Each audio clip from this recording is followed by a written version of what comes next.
فاطمہ زہرا اسلام academy کے ناظرین، السلام علیکم ورحمۃ اللہ وبرکاتہ۔ فاطمہ زہرا اسلام اکیڈمی چینل پر آپ کے لیے اچھی اسلامک ویڈیوز پیش کی جاتی ہیں۔ قرآن پاک کا ترجمہ و تفسیر، احادیث مبارکہ اور بہت سی اسلامی واقعات والی اچھی ویڈیوز۔ برائے مہربانی اگر آپ چینل پر نئے ہیں تو چینل کو سبسکرائب کریں، بیل آئیکن کے بٹن کو دبا دیں تاکہ آنے والی تمام اسلامک اچھی ویڈیوز آپ تک پہنچتی رہیں۔ شکریہ۔ بسم اللہ الرحمن الرحیم۔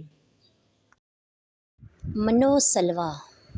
جب فرعون دریائے نیل میں غرق ہو گیا تو اللہ عز و جل نے بنی اسرائیل کو حکم فرمایا کہ قوم عمالقہ سے جنگ کر کے ملک شام کو آزاد کروائیں۔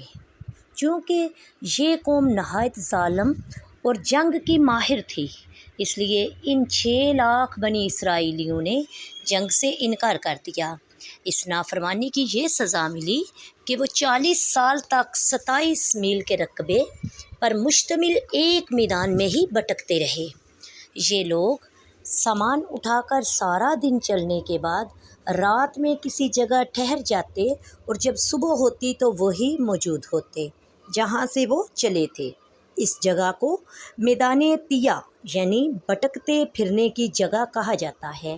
حضرت سیدنا موسیٰ علیہ السلام بھی اسی میدان میں تشریف فرما تھے۔ میدان تیہ میں ہونے والی عطائیں۔ حضرت سیدنا موسیٰ علیہ السلام کی دعا سے بنی اسرائیل کے کھانے کے لیے ہفتہ کے دن کے علاوہ روزانہ آسمان سے 2 کھانے یعنی من اور سلویٰ نازل ہوتے۔ کوہ طور کا ایک سفید پتھر ان کے پاس تھا۔ جب پانی کی حاجت ہوتی تو آپ علیہ السلام اس پر اپنی جنتی لاٹھی مارتے اور بنی اسرائیل کے 12 قبیلوں کے لیے 12 چشمے جاری ہو جاتے۔ سبحان اللہ۔ دھوپ سے بچاؤ کے لیے ایک بہت بڑا سفید پتلا بادل سارا دن ان پر سایہ کرتا۔ اندھیری رات میں میدان کے بیچ میں ایک نورانی ستون اترتا جس کی روشنی میں وہ کام کاج کرتے۔ ان کے بال اور ناخن بڑے نہیں ہوتے تھے، کپڑے پھٹتے نہ تھے اور نہ ہی میلے ہوتے تھے۔ پیدائشی بچوں کے جسم پر قدرتی لباس ہوتا جو جسم کے ساتھ ساتھ بڑا ہوتا جاتا۔ من و سلویٰ کیا تھا؟ من ایک میٹھی چیز تھی جو فجر کے وقت سے سورج نکلنے تک ہر شخص کے لیے تقریباً 4 کلو اترتی تھی۔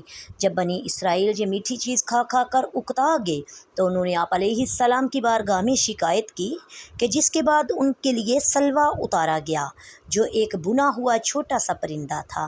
من و سلویٰ قبض کرتا تھا، نہ ہی دست لاتا تھا، رنگ، خوشبو اور ذائقے میں بے مثال تھا، ہر طبیعت و مزاج کو موافق آتا تھا۔ پھر ان کی نافرمانی کی سزا۔ آپ علیہ السلام کا حکم تھا کہ کھانا روز کا روز کھا لیا جائے سوائے جمعہ کے، کل کے لیے بچا کر نہ رکھا جائے۔ ہفتہ کو من و سلویٰ نازل نہیں ہوتا تھا، لیکن ان لوگوں نے کھانا ذخیرہ کرنا شروع کر دیا، جس کی نحوست یہ ہوئی کہ ذخیرہ کیا ہوا کھانا سڑ گیا اور من و سلویٰ اترنا بھی بند ہو گیا۔ فرمان مصطفیٰ صلی اللہ علیہ وآلہ وسلم۔ اگر بنی اسرائیل نہ ہوتے تو کھانا خراب نہ ہوتا اور نہ ہی کبھی گوشت سڑتا۔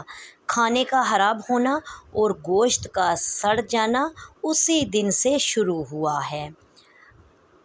اللہ تعالیٰ سے دعا ہے اللہ تعالیٰ اپنے نیک لوگوں کے وسیلے سے جو نعمتیں جو ہمیں اس نے عطا کی ہیں، اللہ تعالیٰ ہماری نعمتوں میں اضافہ کرے اور ہمیں شکر ادا کرنے کی توفیق عطا فرمائے، آمین، اور نافرمانی کی نحوست سے ہمیں بچائے، آمین۔ وما علینا الا البلاغ المبین۔